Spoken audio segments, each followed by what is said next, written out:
Passengers feeling the squeeze, yes, indeed, when it comes to airline seats.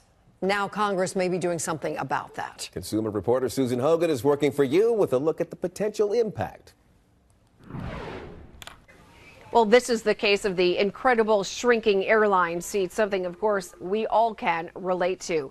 So the FAA would be required to set new minimum requirements for seats on airplanes under legislation being considered in the House this week. So if passed, this would give passengers a break from those cramped quarters. According to Flyers' Rights, the space between rows, once as wide, get this, as 35 inches, has shrunk to less than 28 inches on some planes. And the width of airplane seats has declined from 18.5 inches to 17 inches.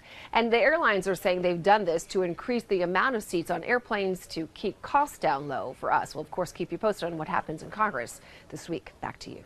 Good deal, Susan. Now, as she mentioned, airline seats do keep getting smaller and smaller. To put 17-inch seats into perspective, think about a clothes hanger, okay?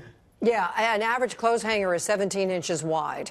A pair of jeans for a man's waist size is 34 inches. Home plate, for you baseball lovers, home plate 17 inches wide. So imagine sitting in that space on a 5.5-hour flight cross country, huh? Tom Costello here to explain what Congress is going to do to get us some more room and make us more comfortable on board these planes now. Yeah, well, we'll see if they actually do anything. I was going to say, is right? this a done deal? Well, no, not yet. So Congress is considering giving the FAA the authority to essentially say, okay, we're going to regulate how wide your seats can be, how much leg room you need. You know, I just flew to Boston and back today. I went up there for an interview and came back. And, you know, you have to fold yourself into a pretzel just to get into the seat, right? And I'm not going to L.A. It's even worse. And then you're sitting there, and suddenly the guy in front of you puts a seat back right into your nose, and you can't even drink a soda or read the paper. So this is not just a comfort issue. It's a safety issue because the bottom line is the FAA requires that airlines should be able to evacuate everybody out of a plane within 90 seconds with half the exits blocked or closed. So think about that. The typical aircraft these days has people who are not really thin necessarily, right? That we have older people, very younger people, a lot of obese people. That's the challenge, and if you're packing more people in, that makes it very tough. And if one seat's leaned back, there's no way you're going to get out of that. Right. Let's talk about the whole service animal issue. I mean, recently someone tried to bring a service peacock on. That was me. That was me. I'm very fond of my peacock. Yes, indeed. But I mean, the NBC peacock.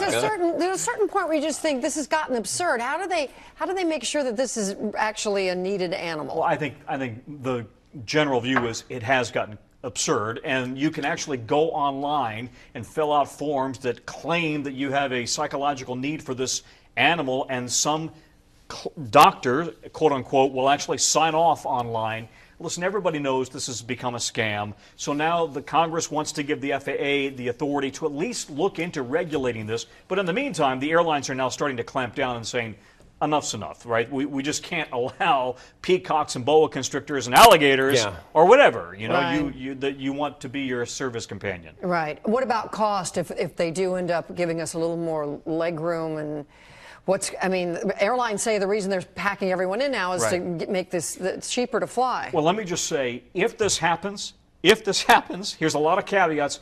It's going to take forever. You know how this works. The FAA goes through a rulemaking process that will last forever. You'll have objections. You'll have potentially lawsuits.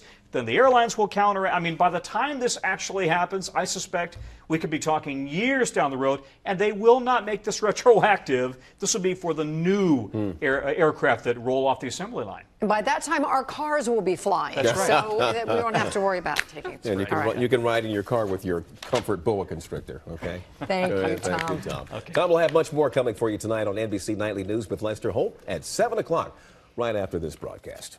All right, now Doug is here.